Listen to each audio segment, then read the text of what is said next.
Olá, eu sou João Carlos Sobral, estudante do 9º período de Direito da SES Unita, e junto de Daí Cecília e Paulo Vitor, sob a supervisão do professor Emerson Assis para a disciplina Direito Internacional Público, falarei sobre a questão migratória, precisamente a Lei 13.445 de 2017.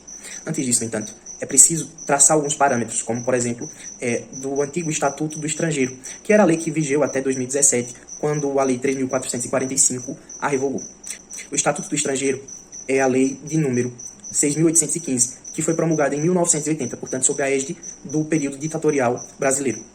Justamente por isso, existia no Estatuto do Estrangeiro uma grande preocupação com a segurança pública e com a segurança nacional, de forma que a segurança nacional era muitas vezes utilizada como um mecanismo para não concessão de visto ou para a expulsão do estrangeiro que estivesse no Brasil. O problema é que a segurança nacional é um conceito aberto que confere discricionariedade absurda ao poder público, que poderia simplesmente interpretar um ato teoricamente neutro como sendo ofensivo, como sendo incompatível com a segurança nacional e que, portanto, deveria ser avaliado para não concessão do visto ou mesmo para a expulsão.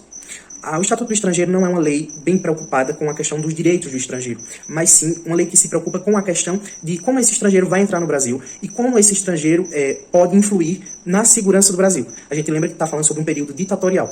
Justamente por isso, não existe uma grande preocupação com princípios de dignidade da pessoa humana, não existe preocupação com os direitos fundamentais, mas existe uma série de vedações e uma série de complicações para que essas pessoas conseguissem chegar ao Brasil, conseguissem aqui se instalar. Como, por exemplo, o artigo 7º, no seu inciso 2, que proíbe o fornecimento de vistos para pessoas que praticassem atos nocivos contra a segurança do Estado, sem dizer exatamente quais atos eram esses ou quais crimes seriam considerados atos nocivos contra o Estado. A bem da verdade, essa utilização de termos abertos permitia uma discricionariedade muito significativa e permitia ainda a pessoalidade no processo, de forma que o governo tinha total capacidade de expulsar uma pessoa que fosse contrária à sua ideologia ou contrária à forma de administrar.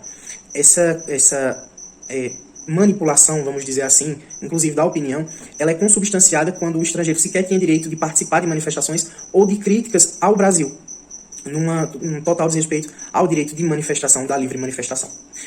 Felizmente, a Lei de Imigração, a nova Lei 3.445 de 2017, ela ampliou significativamente a questão dos direitos fundamentais dos imigrantes, passando a ter um rol expressamente taxativo e passando a analisar o princípio da dignidade da pessoa humana, conferindo a essas pessoas que chegam ao Brasil, que aqui estão, todos os direitos da Constituição Federal e ainda outros direitos decorrentes da ordem interna e externa.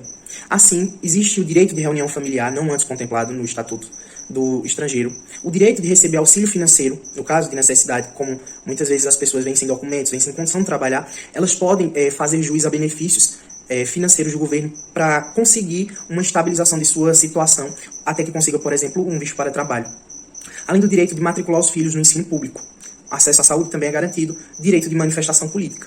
Além desses, existe uma série de direitos disciplinados a partir do artigo 3º da nova lei e que demonstram esse compromisso assumido pelo Brasil de rompimento com os paradigmas ditatoriais. Só mencionando, no artigo 65 do Estatuto do Estrangeiro, falava expressamente da possibilidade de expulsão do estrangeiro que se dedicasse a atos nocivos contra o Estado, atos nocivos contra a segurança pública, ou ainda de estrangeiros que se dedicassem à mendicância ou à vadiagem. Então existia um aspecto muito preconceituoso e um despreparo, um descuidado do Estado em fornecer a esse estrangeiro condições mínimas de se alocar no Brasil e de construir aqui uma vida mais digna. Paradigmas que foram superados com a implementação da nova Lei de Imigração. Agora, a colega vai continuar a questão do debate, traçando melhor outros direitos e outras diferenças trazidas com a Lei 13.445 de 2017. Muito obrigado. Olá, eu me chamo Daí Cecília e vou falar sobre a Lei de Imigração. A imigração é cada vez mais um problema na atualidade, seja por questões econômicas, políticas, culturais, religiosas, éticas, guerras civis, perspectiva de melhor vida ou qualquer outra situação. As pessoas estão cada vez mais saindo do seu país de origem. No Brasil, começou-se a discutir sobre imigração por volta do ano de 2012, com a vinda de haitianos para o Brasil. Nisso, percebeu-se que o Estatuto do Estrangeiro não mais se adequava para aquelas situações, estava ultrapassado. Sendo assim, no dia 24 de maio de 2017, foi aprovado por unanimidade no Senado Federal a Lei de Imigração, Lei número 13.445. Para muitos autores, essa lei colocou o Brasil em uma posição vanguarda no quesito migração. Haja vista, essa lei defere os imigrantes diversas prerrogativas que anteriormente eram apenas concedidas para brasileiros natos. bem como abandonou o viés voltado para a defesa nacional, que era muito presente no Estatuto do Estrangeiro. A Lei de Imigração procura dar uma concretude ao texto constitucional, em que seu artigo 5º consagra o princípio da igualdade entre os brasileiros e os não brasileiros. Dessa forma, tornou-se uma lei em que a segurança nacional, antes invocada como pressuposto, inclusive, de exploração, passou a sequer ser citada, na medida que é destituída a visão de um estado de execução. Entre as inovações trazidas pela Lei de Imigrações, vamos iniciar falando sobre a mudança vocabulária.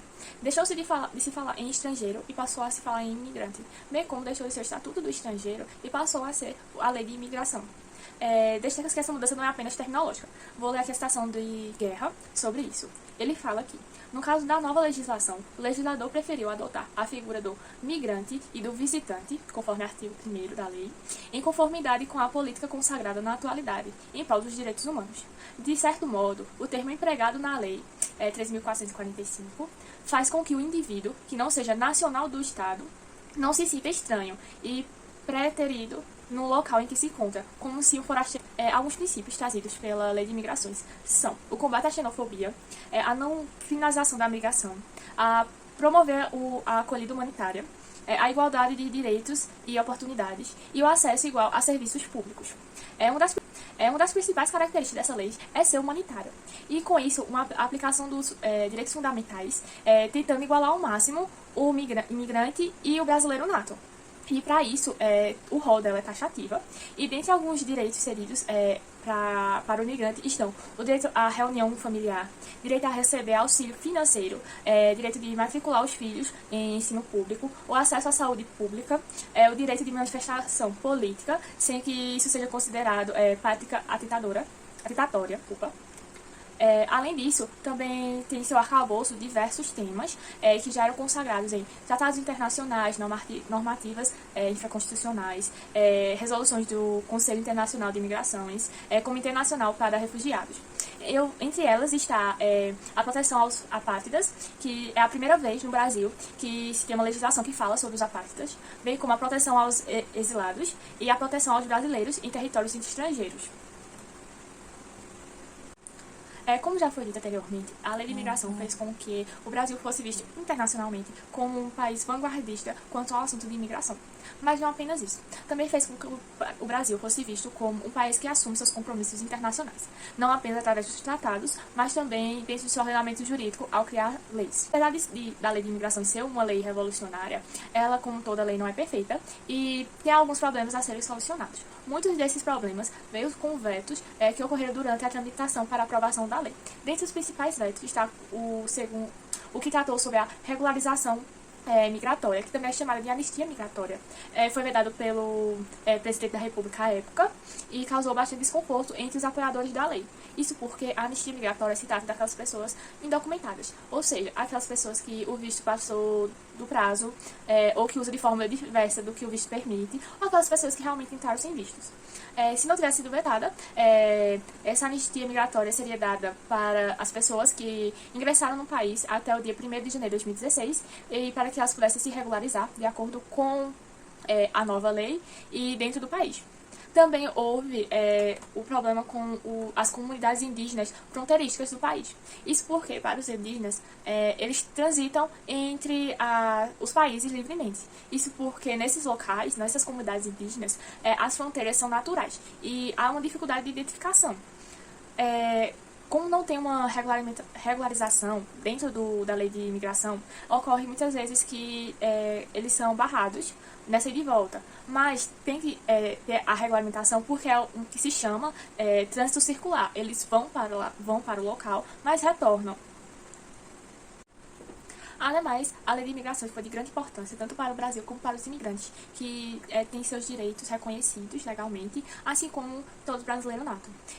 Fica por aqui a nossa explicação sobre a Lei de Imigrações. Qualquer dúvida é só deixar nos comentários, que vamos esclarecer na medida do possível. Muito obrigada por assistir esse vídeo.